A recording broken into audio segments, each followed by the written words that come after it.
Wednesday, August 19th, 2020. I actually had to look that up because they're all starting to blend together during COVID-19. And this is your morning's political news headlines. It's a quick take so that you can get your day started right and have all the information that you need to know.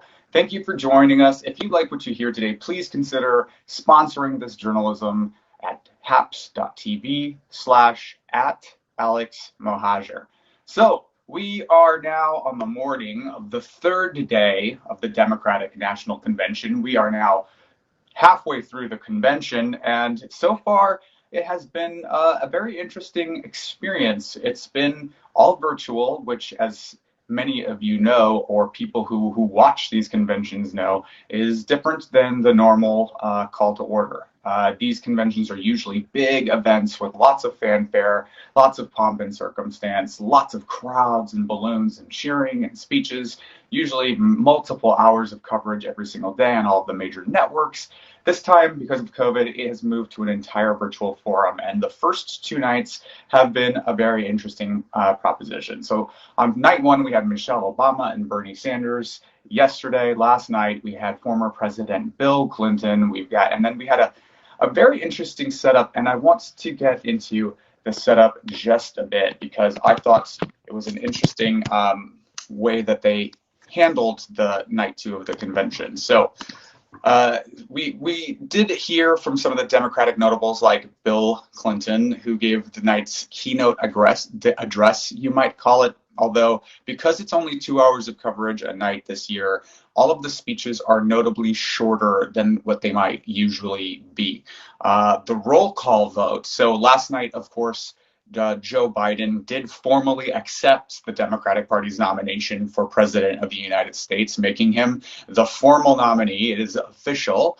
And a part of that is a roll call process where the different states all allocate their delegates and award them to the candidates from the Democratic primary who won their state's vote.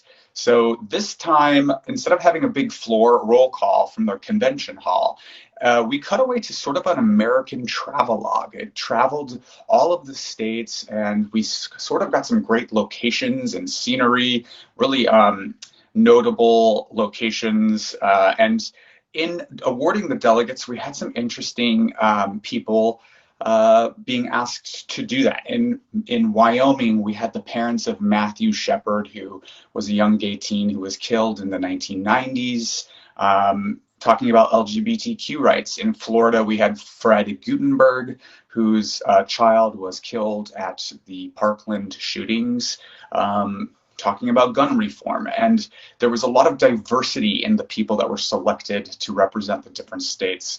And people were commenting that this is a real reflection of what the Democratic Party is trying to do. They're really trying to reflect the diversity in the big tent that is the Democratic Party.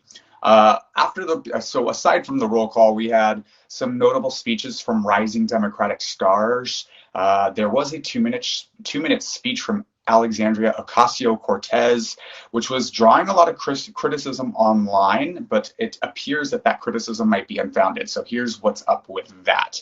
AOC gave a 2-minute speech in which she seconded the nomination of Bernie Sanders and not Joe Biden, which people were taking to mean that she was sort of flouting the process or endorsing Bernie Sanders. But the truth is that that's not exactly an accurate representation of what happened.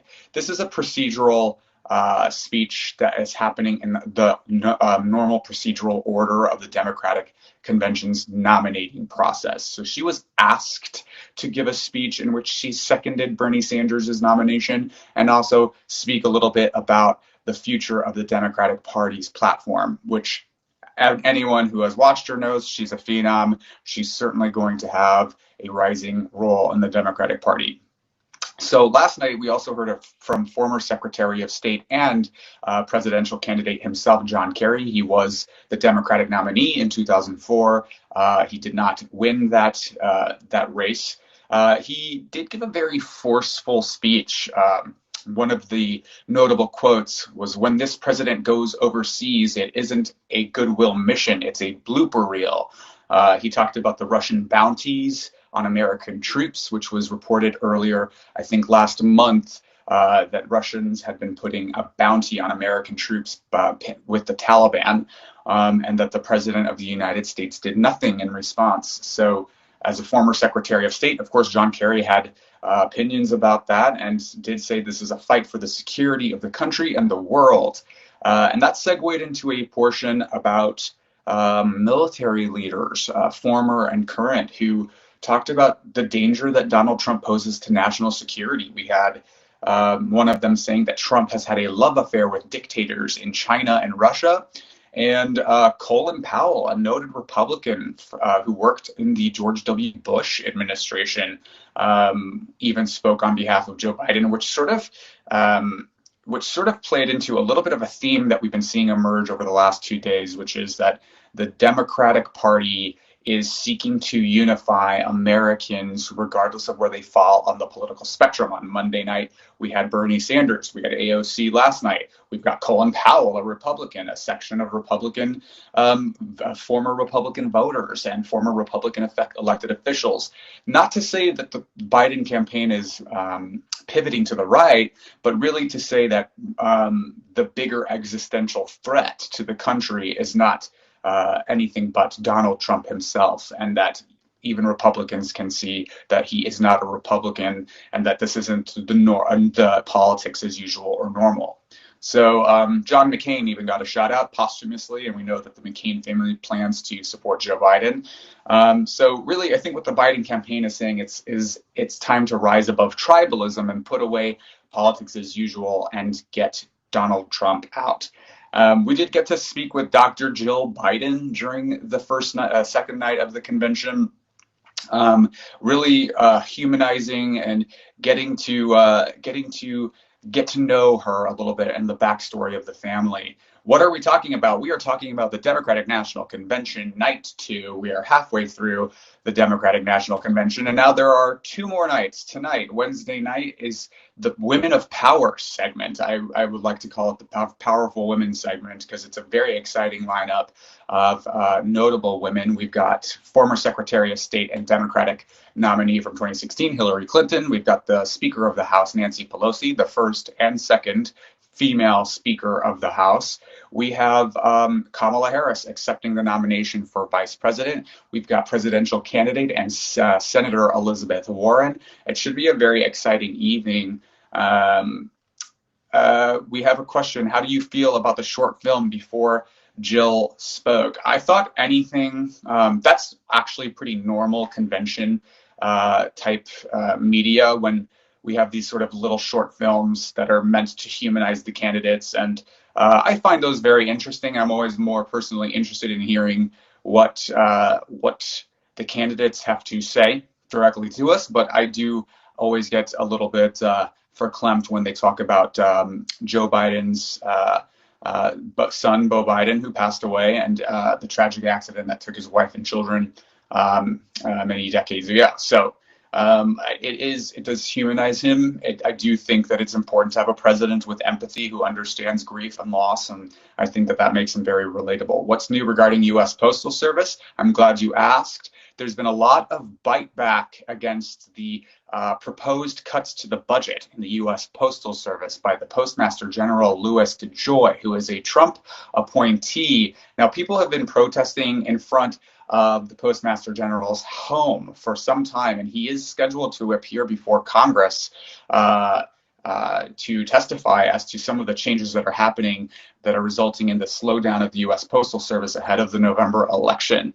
So because of this criticism, it appears as of yesterday that DeJoy has backed down from some of the proposed cuts to the budget ahead of November. There's no telling whether this is true or going to stand up. I think it's important that Americans continue to keep an eye on this situation because, as we know, Trump's appointees have frequently made promises that they don't keep. It was just less than 2 years ago now that the Department of Homeland Security started putting children in cages, told the American people that they were going to cease that practice, and yet it continues today. So we've got lots of comments. Hi, Allison. Thank you for joining. Do I think Trump will secretly try to negotiate immunity if return for not contesting a potential Biden election win? I don't put anything past Trump. I think Trump doesn't want to leave office because he is worried that he will be indicted upon leaving the White House. I think that is a reasonable assumption based on the investigations that are happening in the Southern District of New York and by the Manhattan District Attorney. So it's yet to see. We do know that there are active investigations and that there is a memo from the Office of the General Counsel of the White House that says that a sitting U.S. president cannot be indicted while in office. So it stands reasonable to assume that Mr. Trump doesn't want to leave the office of the president because he's worried about criminal indictments. So thank you so much for joining this morning on the AM Report with Alex Mohajer. I'm just enjoying my cup of coffee this morning. We are live every weekday morning at 7:30 Pacific time with your quick political news and headlines. If you like this program, if you like this journalism, please consider sponsoring this content. Visit taps.tv/@Alex Mohajer and donate today and become a subscribing member. And we would love to see you